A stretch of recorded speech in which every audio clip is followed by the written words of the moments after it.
Tiago, capítulo 5, verso 11. Diz assim: eis que temos por felizes os que perseveram firmes. Tendes ouvido da paciência de Jó, e vistes que fim o Senhor lhe deu, porque o Senhor é cheio de eterna misericórdia e compassivo. Vou repetir. Eis que temos por felizes os que perseveraram firmes. Tendes ouvido da paciência de Jó, e vistes que fim o Senhor lhe deu, porque o Senhor é cheio de eterna misericórdia e compassivo. O Senhor fala conosco nessa noite aqui, abre nosso coração, para que nós possamos entender essas virtudes essenciais para ter uma fé verdadeira. Ajuda-nos a compreender esse texto, ajuda-nos a digerir esse texto e a levar para casa mais do que informação, mas formação. Aquilo que transforma o nosso caráter, aquilo que transforma a nossa vida e que só o Espírito Santo pode ministrar a nós. Em nome de Jesus, amém. Essa mensagem intitulada 3 virtudes essenciais para uma fé verdadeira. A primeira está aí no texto de Tiago que eu li para você, que diz assim: eis que temos por felizes que perseveraram firmes. Tendes ouvido da paciência de Jó. No primeiro momento, parece que não, mas a paciência é uma virtude extremamente difícil de ser exercitada. Paciência não é saber apenas esperar. A gente acha que paciência é o quê? Paciência é saber esperar. Mas Tiago usa o exemplo de Jó. Jó não somente esperou, mas ele se manteve firme enquanto o mundo explodia ao redor dele. Percebe a diferença? Uma coisa é saber esperar. E esperar quando nada está acontecendo ao seu redor é relativamente fácil. A não ser para alguém ansioso como eu. Pode não ter nada acontecendo, pode não ter nenhum perigo em volta, pode não ter nenhuma circunstância contrária, mas esperar para mim é difícil, porque eu sou ansioso. Mas é uma virtude essencial para a fé cristã ter paciência. Então, se paciência não é apenas saber esperar, paciência é se manter firme enquanto espera. Mesmo diante das provas, a pessoa se mantém fiel. Isso é paciência. Se você olhar o caso de Jó, que é o que Tiago cita, você vai perceber que Jó passou por um momento que poucas pessoas passariam, suportariam sem blasfemar. Ele perdeu tudo que tinha. Para começar a conversa, Jó não era nem hebreu, ele era árabe. Era um árabe que professava fé num Deus dos hebreus. Isso já era difícil, porque ele não tinha nenhum tipo de ensinamento tão próximo que pudesse alimentar a sua fé com constância. Mas logo que começa o livro, você vê que Deus está dando testemunho de Jó e está dizendo que ele é um homem justo, reto, que prestava sacrifício pelos filhos.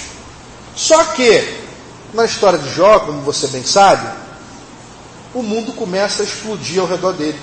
E ele não faz a mínima ideia do porquê. Nós que estamos do lado de cá da Bíblia, sabemos o porquê. Foi porque ele se transformou num campo de batalha entre Deus e o diabo.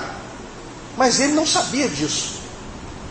Então, a Bíblia diz que quando os anjos se apresentaram a Deus, o diabo foi junto e também se apresentou a Deus e pediu permissão para mexer com Jó. E o Senhor o provocou. E aí o diabo vem, mexe com Jó e não acontece nada. E ele volta lá e argumenta com Deus: olha, ele não blasfemou porque você não deixou eu tocar no que você deu a ele. Porque na hora em que eu tocar no que você deu a ele, ele vai blasfemar. Deus fala para ele: então você pode tocar. E ele vai lá e toca, e Jó não blasfema. E depois Deus permite que o diabo toque em Jó. E ele vai lá e toca em Jó, e Jó não blasfema. Ele toca na família, ele mata os filhos, acontece tudo. Ele perde milhões e milhões de dólares dos seus investimentos, das suas fazendas, das suas cabeças de gado, das suas ovelhas, das suas ações da Petrobras, tudo isso. Ele perde a sociedade com Ike Batista. Mas se mantém firme. Isso é paciência. Para completar, para encerrar a fatura, vem 3 camaradas e começam a arrumar justificativa para o problema de Jó. Aí o cara fala: olha, isso aí só pode ser pecado. e o outro fala, rapaz, olha, Deus só pode estar requerendo de você alguma coisa, porque ele não fustigaria alguém assim à toa. E eles começam a falar com Jó, falar. E Jó é movido de uma compaixão que eu, por exemplo, não entendo, porque se tivesse 3 caras no meu ouvido falando, eu naquela situação, todo purulento, cheio de pus no corpo, cheio de ferida aberta, perdi os filhos, minha sociedade com Ike Batista, minha mansão, tudo aquilo, eu ia matar uns 3. Era a minha saída. Mas Jó orou pelos caras. Isso é paciência. De alguma forma ele tinha a certeza que as coisas iam dar certo. Ele tinha esperança. Nós somos um povo que qualquer movimentação diferente das que nós estamos acostumados nos tira a fidelidade, nos tira o compromisso. Por quê? Porque nós somos imediatistas. Nós não aguentamos sequer uma semana para conseguir aquilo que nós queremos. A gente ora hoje e quer ver o resultado ontem. A gente fala com Deus de uma questão que está nos afligindo e a gente quer que Deus responda jato. Às vezes é uma questão que, se você parar para pensar, se Deus agir a jato, a gente nem aguenta, a nossa estrutura nem suporta. Então, como a gente é imediatista, a gente começa a negociar o nosso compromisso se as coisas começam a não dar certo. E é aí que eu te digo, meu irmão, exercite a sua paciência. Porque ser paciente quando tudo dá certo é relativamente fácil.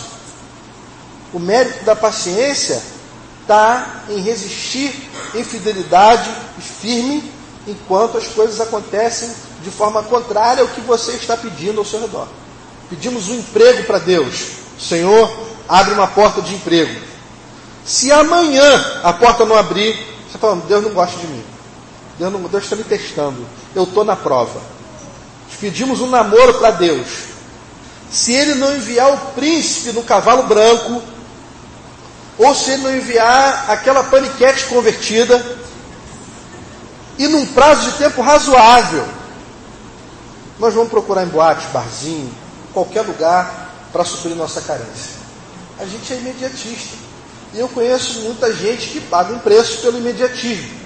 Na minha casa tem um. Eu. Não é a Érica, não, sou eu.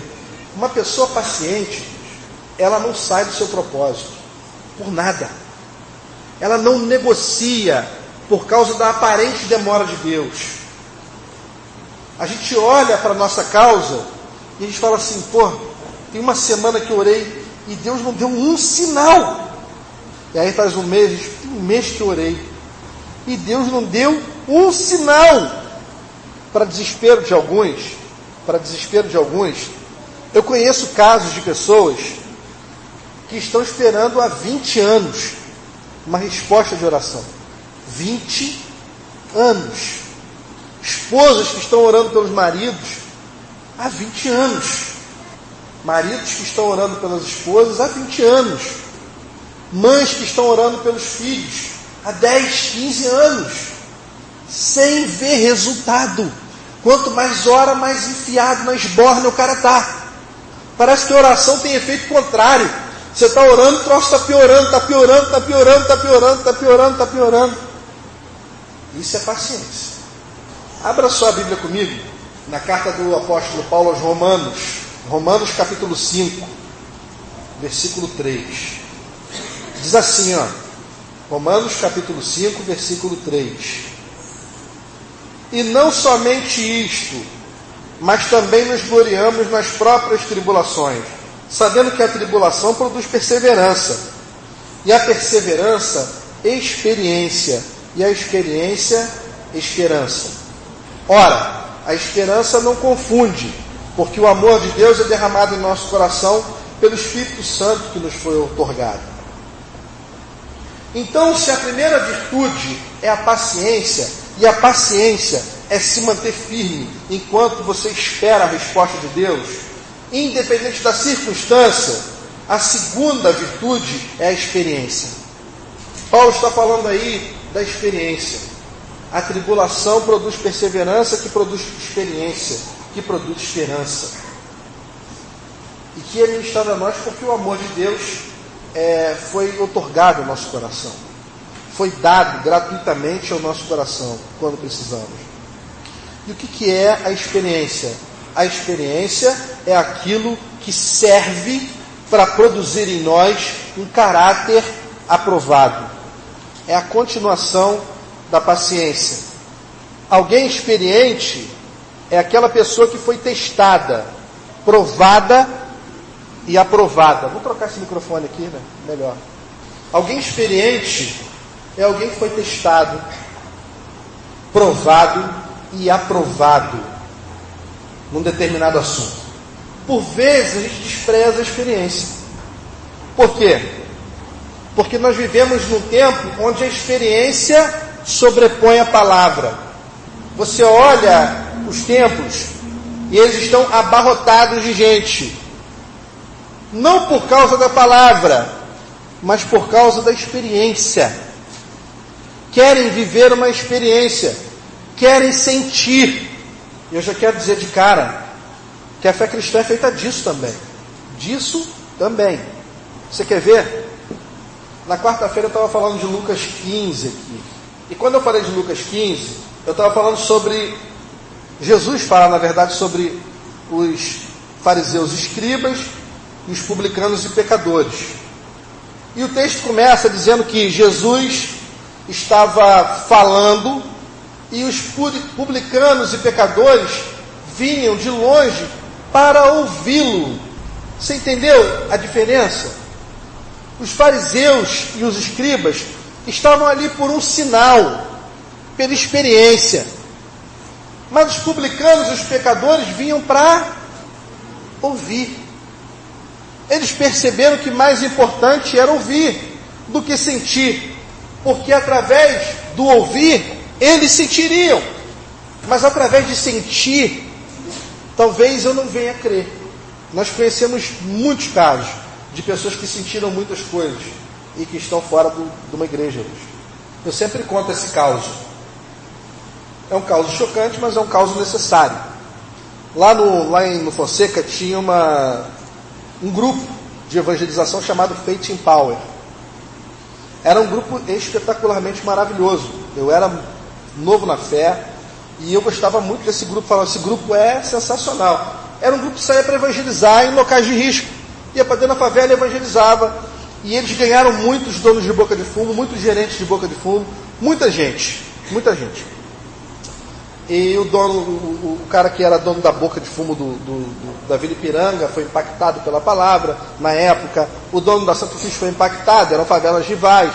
Então você tinha um contexto ali que era muito favorável para o grupo. O grupo ia lá, era composto de pessoas que passaram pela situação de tráfico, passaram pela situação de dependência química e conheciam a realidade. Então era uma bomba na mão de Deus. Deus ia lá e transformava a vida das pessoas através desse grupo.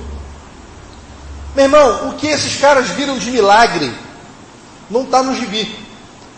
Não está no gibi. Coisa de você evangelizar, o cara largar o fuzil na tua frente e ir com um grupo. O líder desse grupo hoje, o cara que começou a tocar esse negócio, ele tem um boteco ali na esquina da Vila Ipiranga hoje. E se você falar de evangelho com ele, ele vira a cara para você. Um dos meninos que era mais efetivo na evangelização, e um dos que mais teve experiência, ele era um cara que você olhava e falava assim, firme, nunca vai se desviar esse menino. Foi resgatado com mão de ferro, o Senhor tirou ele lá da lama, limpou e colocou ele ali para fazer a limpa na boca de fumo. Pois é, quando o grupo se desfez, ele voltou para a vida de drogadição, e o final dele foi triste, jogaram bola com a cabeça dele na favela de Santo Cristo. Então, a experiência não garante uma experiência de salvação, por exemplo. Garante um sentir, garante um momento de euforia, garante talvez para você alguns meses de impacto, que você fica com aquilo na cabeça, mas não transforma o teu caráter. Esse é o problema. Pastor, você é contra a experiência? Óbvio que não, eu mesmo busco ter muitas. O que eu quero passar para você aqui nessa noite é que a experiência é justamente a segunda virtude para se ter uma fé verdadeira. Porém, a experiência, ela está condicionada à palavra. Ela não vem depois, não vem antes da palavra, ela vem depois. A experiência serve para confirmar aquilo que você lê. Serve para fortalecer a tua fé. mas não para transformar o teu caráter. Senão o repórter do Meia Hora, ou do Expresso, não sei o que lá, todo mundo era crente, porque eles vêm de morto todo dia. Experiência para eles é o que mais tem. Porque eles vêm de família chorando, isso tudo. Coveiro, então era tudo crente. Mas experiência só serve para fortalecer a fé. Mas nós vamos ver o lado bom dela também. Então, gente, a experiência não sobrepõe a palavra, mas ela é necessária para resistirmos nos dias maus. Porque se a gente está sempre em atividade, sempre praticando, sempre exercitando aquilo que Deus nos diz para fazer na palavra, Ele vai confirmando a nossa fé, aquilo que a gente lê, com atitudes, com sinais. É a palavra que sustenta, mas é a experiência que prova a eficácia dessa palavra que sustenta, na prática. Nós precisamos buscar o sobrenatural, sim. Precisamos buscar sempre, não só domingo aqui, mas na sua casa, lá quando você ora, na quarta-feira aqui, quando a gente estuda o Apocalipse. Precisamos buscar o sobrenatural, sim. Você quer ver como? Precisamos orar pelos enfermos. Precisamos, quando orarmos pelos enfermos, pedir cura a Deus por eles. Porque Deus pode curar. Amém? Ah, mas se não curar, pastor, eu não sei qual é o desígnio de Deus. Eu oro a Deus e a minha vontade. A minha vontade é que Ele cure, mas a vontade de Deus está sobre a minha vontade. Então eu oro da seguinte forma: Senhor, cura, cura. Contudo, faz a tua vontade. Precisamos orar pedindo milagre, porque o impossível para Deus é totalmente, é um mero detalhe. Deus, a especialidade de Deus é tornar possível o impossível. Precisamos pedir despertamento a Deus, para que Ele venha sobre nós e nos avive, para a gente ler a Bíblia, para a gente orar mais, para a gente amar mais. Isso é sobrenatural.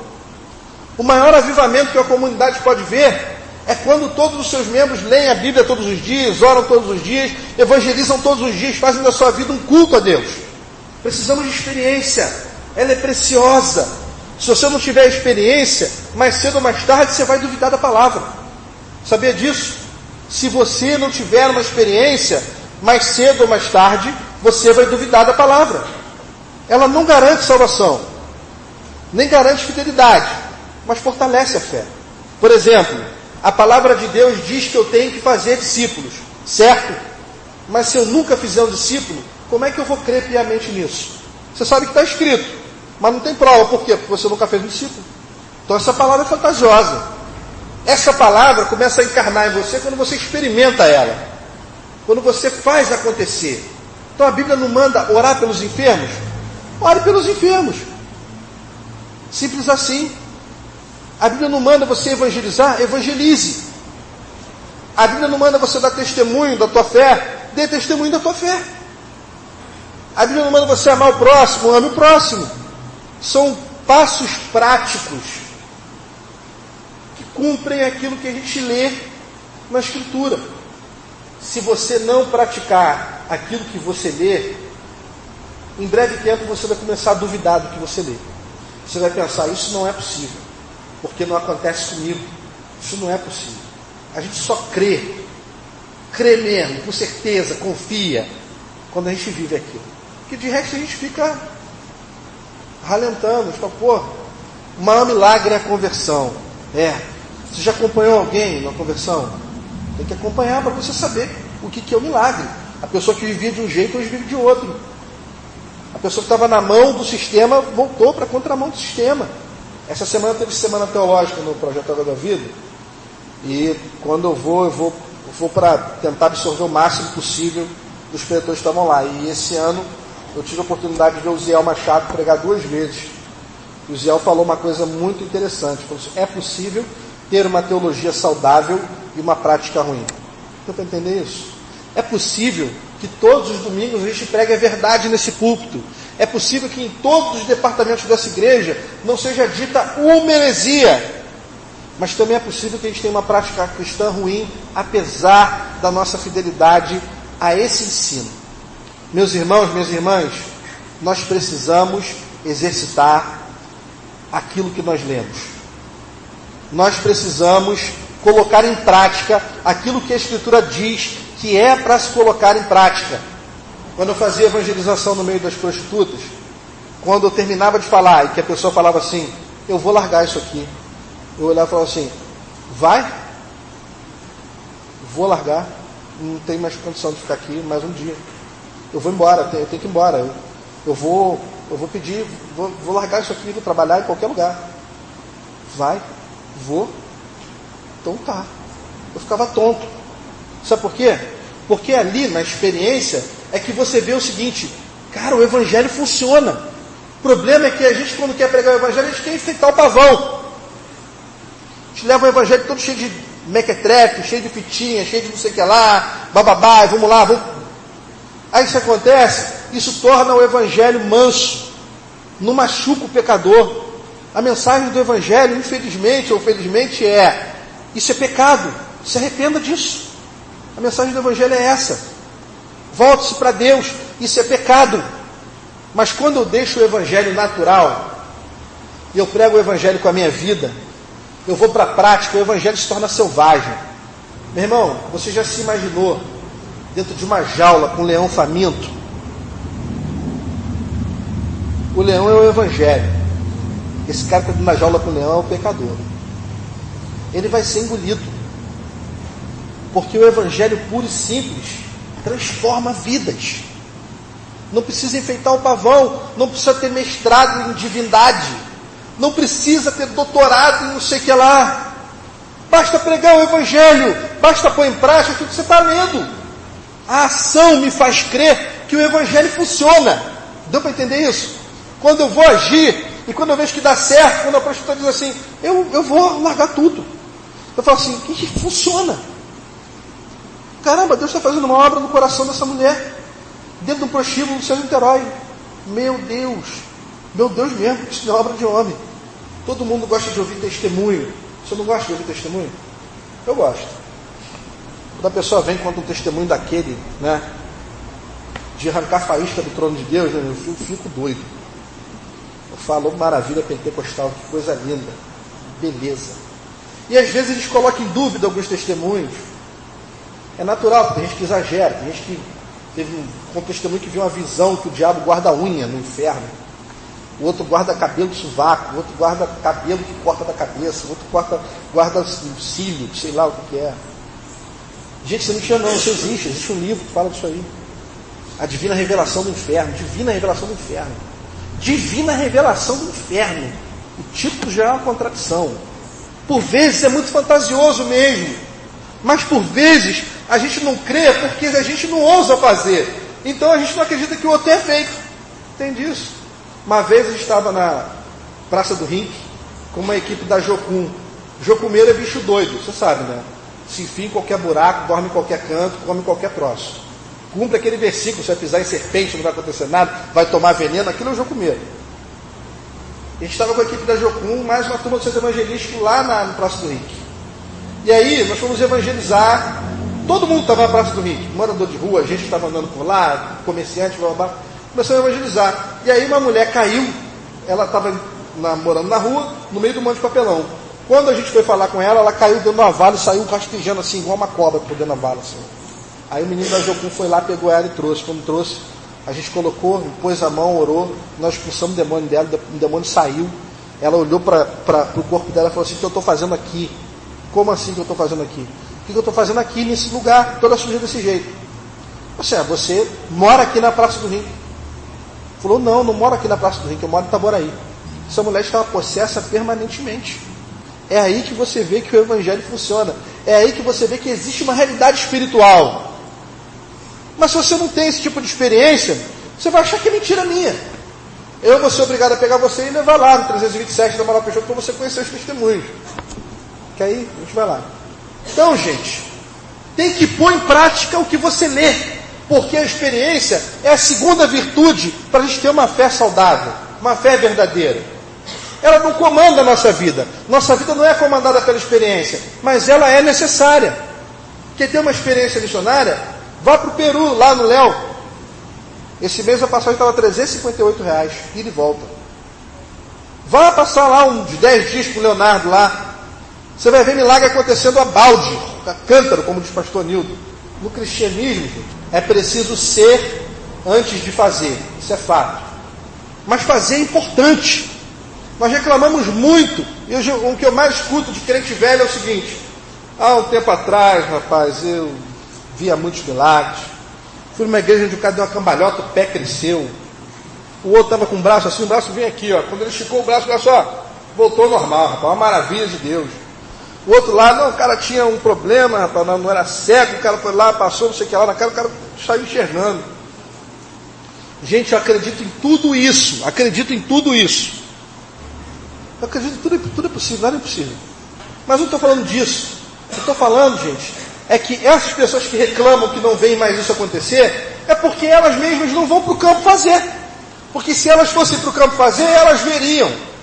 O que a Bíblia diz? Os sinais seguirão os que creem. Aí eu creio. Crê até o diabo crer. Meu irmão, mas vai fazer. Se você crê, essa fé tem que te impulsionar às obras. Senão cai no que Tiago diz, que a fé sem obras é morta. Eu tenho fé que Deus pode fazer. Já vi Deus fazer? Nunca vi não, rapaz. Já experimentou? Não, nunca experimentei. Você já saiu? Não, também não. Já falou do Evangelho? Não, nunca falei. Sou crente de prancheta, teórica. Você quer que volte a ser como lá no tempo do pastor Batatinha, lá em 1947? Vai para os hospitais orar. Vai para as cadeias orar. Vai para a rua orar pelas pessoas. Vai evangelizar teu vizinho. Vai evangelizar teu parente. Vai falar de Jesus para todo mundo. Você quer que a drogadição diminua? Vai evangelizar o pessoal que está dependente químico, cara. Como é que você quer ver seu vizinho mudar de vida se você que é crente não dá uma palavra de vida para ele? Aí fica difícil, né? Terceira virtude, a esperança. Nesse mesmo texto de Romanos, quando a gente tem uma expectativa do mal, isso se chama medo. Presta atenção nisso. Quando a gente fica com aquele sentimento de que a qualquer momento algo ruim vai acontecer, isso é uma expectativa do mal. Isso se chama medo. O contrário disso é a expectativa do bem. Isso se chama esperança. Esperança é a expectativa do bem. É a esperança que não deixa o nosso coração endurecer. Sabia disso? A Bíblia diz o tempo inteiro que nós podemos ter esperança e devemos ter esperança. Quando Deus faz a promessa a Abraão que dele sairia uma grande nação, ele estava colocando esperança no coração de Abraão. Abraão já não estava mais na idade de ter filhos, Sara muito menos. Mas Deus está dizendo a ele o seguinte: olha, de você eu vou suscitar uma grande nação. Ele chama Abraão de dentro da tenda, essa cena é maravilhosa, fala, sai da tenda, olha para o céu. E ele olha para o céu e fala assim: você consegue contar as estrelas? Não consigo. Assim vai ser a tua descendência. Em ti serão abençoadas todas as famílias da terra. Não uma nem duas, todas as famílias da terra. Um homem de 90 e poucos anos. Deus colocou esperança no coração dele. Falou: vai acontecer, Abraão, vai acontecer. Quando ele disse a Noé que construísse uma arca, ele estava colocando esperança no coração dele. Estava falando: você acredita em mim? Acredito, então constrói uma arca. A coisa vai ficar 100 anos construindo a arca. Mas você acredita em mim? Acredito, então constrói uma arca. Quando o dilúvio veio, a arca estava pronta. Quando ele enviou um anjo para dizer a Maria que ela daria a luz ao filho, ele estava dando esperança à humanidade. Ele estava dizendo: através da chegada dessa criança, a humanidade vai ser remida. Vocês vão ter vida, porque essa criança que eu coloco no ventre de Maria vai morrer por vocês. É o justo pelo injusto. Esperança é a expectativa do bem. E tem outra. Lembra da promessa de Gênesis lá atrás? Quando todo mundo caiu. E aí o Senhor fala lá para o diabo que ele vai ter um problema danado com uma criança. Quando uma mulher fica grávida, é um sinal de esperança para a humanidade. É um sinal de que Deus ainda aposta na humanidade. Então, quando Deus faz uma promessa ao diabo de que uma criança ia nascer, ia ferir a serpente, ele está falando de Jesus. E a missão de Israel, enquanto povo, era trazer essa criança para o mundo. Era dar condições de que essa criança chegasse ao mundo. E Israel cumpriu a sua missão. Essa criança chegou ao mundo. Não chegou? E qual é a nossa missão? Levar essa criança para o mundo inteiro. Meu irmão, minha irmã, se você não cumpre essa missão, você está fora do propósito do Evangelho, que é levar essa criança chamada Jesus para o mundo inteiro. Israel já fez a parte deles, trouxe essa criança para o mundo. A nossa missão é levar essa criança para trazer esperança para o mundo inteiro. Esperança, gente, só em Jesus. Dias melhores, só em Jesus. Fora de Cristo não dá para ter um dia melhor. Não dá, é tudo a mesma coisa, mesmíssima, monotonia, rotina. E mais, quando Paulo diz que a esperança não confunde, ele está dizendo que em Cristo a nossa esperança não termina em desilusão. A nossa esperança em Cristo não termina em desilusão. Às vezes você põe esperança numa coisa que está prometida e a pessoa não cumpre. Desilusão, não é? Mas com Cristo não tem erro. Sabe por quê? Porque Ele já cumpriu o que Ele prometeu. Não há o que temer. A parte dele está feita. O trajeto pode ser complicado, mas a chegada é garantida. E nós temos esperança porque o amor de Deus é derramado diariamente em todo momento no nosso coração, por meio do Espírito Santo. E isso é sobrenatural, isso é experiência. É a esperança que nos impulsiona a crer no impossível. Você fala assim, não vai dar, não vai dar. A esperança vem e diz, vai dar. Que é diferente de otimismo, de positivismo. Positivismo é a ideia de que você vai mentalizar, e o universo vai ao seu encontro e vai convergir para que aquilo aconteça. O universo não faz nada porque ele é mandado por Deus. Quem faz é Deus. Então, se Deus está colocando no seu coração de que é possível, então é possível. É impossível o quê? É impossível amar aquele que falha. É impossível dar outra chance àquele que te decepcionou. É possível sair para a missão. É possível evangelizar o seu vizinho. É possível investir num novo projeto. Um novo projeto de vida para você. Às vezes você está pensando, vou montar um negócio, mas acho que não vai dar. Aí vem aquele cara pela mão e fala assim, rapaz, todo mundo já tentou fazer isso e não deu certo. Não é? Isso acontece muito em evento de igreja. Você vai inovar, fala assim, vou fazer tal coisa, vai ser muito bom, isso, aquilo, outro. Rapaz, no tempo do pastor Batatinha fizeram isso aí. Deu certo não, deu um problema danado. Deu muito errado. Aí você, não vou fazer nada não.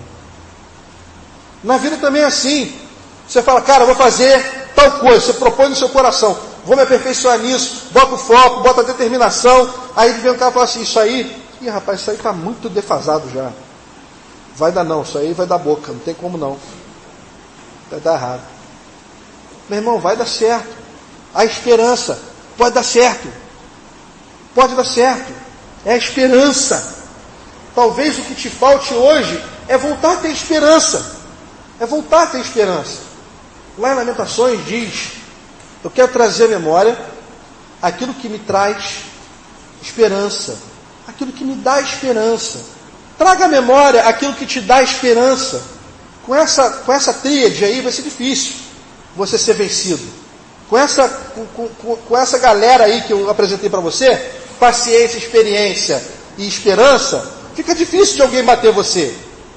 Se você tem paciência, você suporta bem a esperar na hora da prova, na hora da tribulação. Se você tem experiência, você sabe que aquilo que você lê é verdade, porque aquilo se traduz na prática, se concretiza na prática.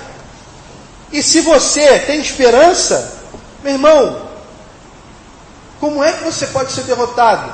Como é que alguém pode colocar você para baixo? Como é que o diabo pode dizer para você que você vai ser frustrado nos seus planos? Como é que outro ser humano pode te desanimar de fazer alguma coisa que pode ser extremamente frutífera para a sua família, para o reino, que pode te render dinheiro, que pode te render bens, que pode te render tanta coisa, uma promoção, sei lá. Eu não sei o que você almeja. Eu só sei de uma coisa, que a palavra rege todas essas três coisas. Mas essas três coisas, se tomadas em consideração, vão fazer você triunfar em tudo na vida. Paciência, experiência e esperança. Amém?